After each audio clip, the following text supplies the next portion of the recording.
მზად ხარ? გონების გასავარჯიშებლად? მაშინ დავიწყოთ. რომელ არაბ სარდალს შეარქვეს ქართველებმა ქრუ მისი სისასტიკის გამო?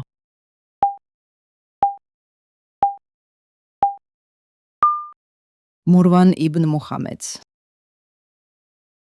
რომელ ციხესიმაგრესთან მოხდა გადამწყვეტი ბრძოლა მურვან კრუს წინააღმდეგ?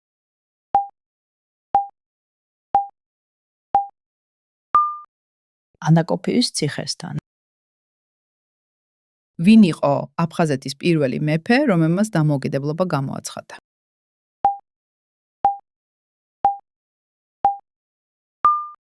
ლეონ მეორე.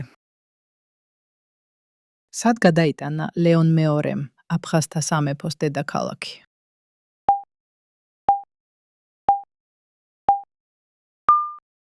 ქალაქ ქუთაისში.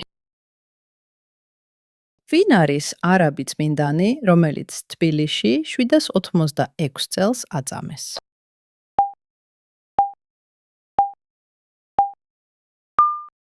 აბო თბილელი. რომელმა ქართველმა მწერალმა აღწერა აბო თბილელის წამება?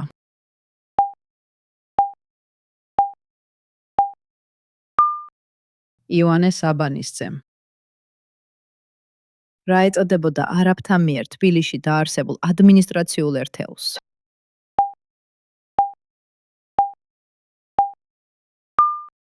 თბილისის საამირო. რომელი დინასტიის წარმომადგენელი იყო აშოტ პირველი, რომელმაც ტაო-კლარჯეთს შეაფარა თავი?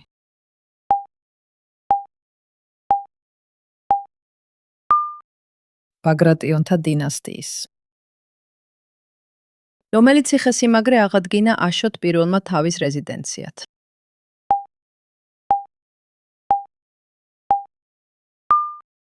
არტანუჯის ციხესიმაგრე.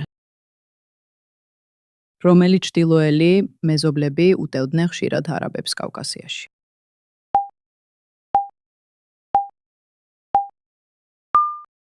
ხაზარები. რომელი სამეფო შეუერთდა აფხაზეთის სამეფოს მერვე საუკუნეში?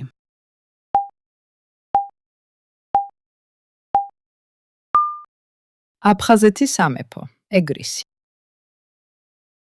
რომელი ენა გახდა დომინანტური ღვთისმსახურებაში აფხაზეთის სამეფოში მერვე საუკუნეში?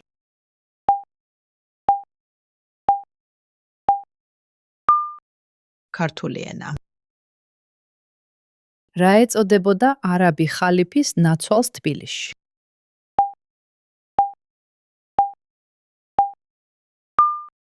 ამირა. რომელი ქართველი უფლისწული აწამეს არაბებმა ქრისტიანობის არ დატოვებისთვის მერვე საუკუნის შუა წლებში?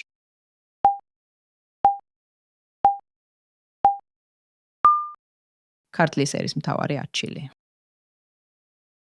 რომელი მხარე გახდა ქართული კულტურის აღორძინების ცენტრი მერვე საუკუნის ბოლოს?